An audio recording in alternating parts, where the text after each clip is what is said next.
Hello there, SirCrow and or Itachi InAnime here with a new video about One Piece 1077. First off, I made a poll about what anime video would you like to watch. Naruto's franchise won, therefore I will make a new Naruto video. After that, a Hunter x Hunter video, and finally a Cowboy Bebop video. Just as the poll says, I also made a poll about what Naruto video would you like, and right now it's tie. So go and vote for your future favorite Naruto video. With anything else to say, Hajime yo.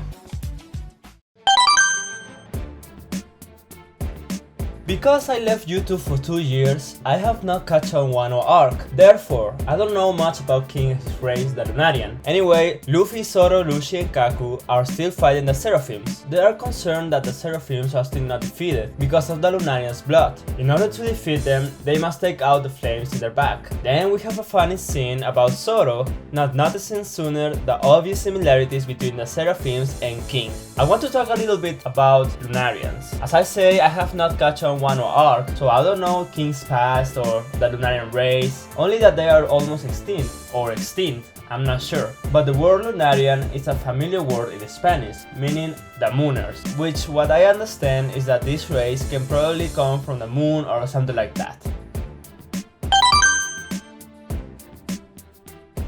We see Shaka leaving Luffy and Zoro because he thinks he has an idea where Vegapunk Stella is. He then goes to the basement floor and sees the Cyberpol agents trapped. Once Shaka finds out that Stella is there, we see a gun pointing to Shaka through the upstairs. What we see next is a nice headshot. Looks like Shaka no longer lives, he's dead. What we see next are shocking faces, Stella especially, knowing full well who is the imposter. So at the end, the imposter is Lily? Well, previously we see Nami fighting S-Shark, Brook and Edison are defeated, and Sanji comes to the rescue. Atlas, Robin and Chopper are not seen this chapter, and S-Snake defeats Pythagoras, York, Usopp, Frankie and Lily. So, if Lily is here, who is there? Here we can see a cinematographic principle. When someone is masked or shadow, it's because they don't want to tell the audience who is the person who did X action. There is a lot of reasons why the director, in this case Oda, decides to do that. The main reason is because we already know who this person is, or we at least saw his face. That happened in Naruto, where Tobi was not Madara but Obito. The same thing in Boruto, where Kashin Koji was a Jiraiya clone. So,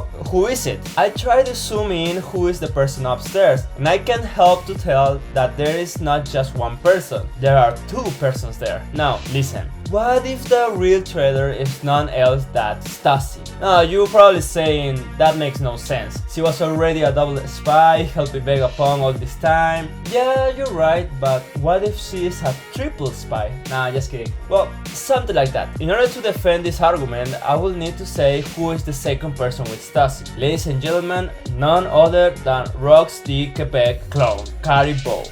Let me explain. We already know about cloning. In my other video, I talk about how I think clones work. If the original body is alive, when the blood or DNA is taken out, the cloning will be a success and be perfect. That happened with the Seraphims, the Pacifistas, and to Stacy. If the original body is dead, then the clone will have failures. That happened with Weevil, having stitches and overweight. Now, we can see that Vegapunk have experimented with the original Shichibukai. We have perfect clones from them, the Seraphims. We can also include that Vegapunk was trying to make clones from the old Rock pirate crew. Whitebeard, Miss Buckingham, maybe even Big Mom, since Bunny is probably Big Mom's clone. Kaido can be cloned because of his hard skin, I believe that. If we see this pattern of cloning in the Rock pirate crew, why not include the captain himself? Rock the Xebec was cloned, but since he is dead, the cloning is not perfect. That's why we can see that Caribou is an imperfect clone of Rock the Xebec. So, this is what I theorized what happened. Sanji left the group conformed by Jinbe and Stacy in order to save Nami. Caribou enters the scene and Stacy got surprised that his captain was still alive. However, Caribou reveals that he is Xebec's failure clone. What happened to Jinbe? Don't ask me that. Something happened, but the group got separated.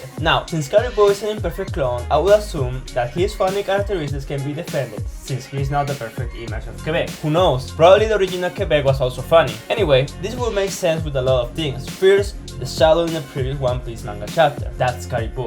Second, the reason why Caribou is trying to make an alliance with Blackbeard, since Blackbeard is the person most alike the original Xebec. same philosophy, same islands. Well, they don't have yet a relationship, or we don't know. He was trying to gather information to somebody, and we as the audience and as the fandom think that he is trying to contact Blackbeard. So if this is correct, this relationship between Caribou and Blackbeard can be compared as similarity between the main villains in the anime Boku no Hero, All for One and Shigaraki, where All for One wants Shigaraki to fulfill both goals. Caribou, as the imperfect clone of Xebec, wants Blackbeard to succeed and fulfill both goals.